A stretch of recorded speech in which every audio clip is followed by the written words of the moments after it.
झालं का रे? चल इकडे विश्वजित, चल तू.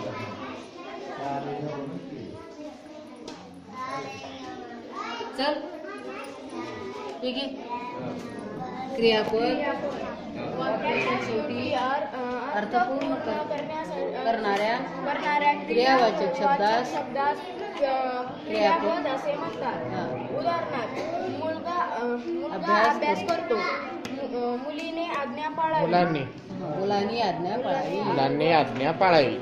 शिक्षक वर्गात शिकवतात. क्रिया विशेषण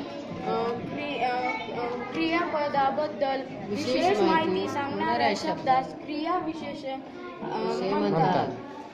उदाहरणार्थ, विमान मोटारीपेक्षा जलद धावते. मुले क्रिकेट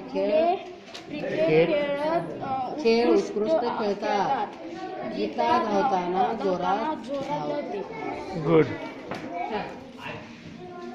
चला कल्याणी एकदा वाच मोठ्यानं स्पष्ट. चल दुसऱ्या उठत झालं पटकन, कुणी उठायचं पटकन वाचायचं. चला झालं का रे? वाक्याच्या शेवटी अर्थ पूर्ण करणाऱ्या क्रियावाचक शब्दास क्रियापद असे म्हणतात. उदाहरणार्थ, मुलगा अभ्यास करतो. मुलांनी आज्ञा पाळावी.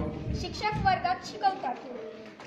क्रियाविशेषण क्रियापदाबद्दल विशेष माहिती सांगणाऱ्या शब्दास क्रियाविशेषण म्हणतात.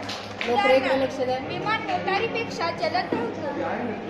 मुले क्रिकेट खेळ उत्कृष्ट खेळतात. गीता धावताना जोरात धावते. छान.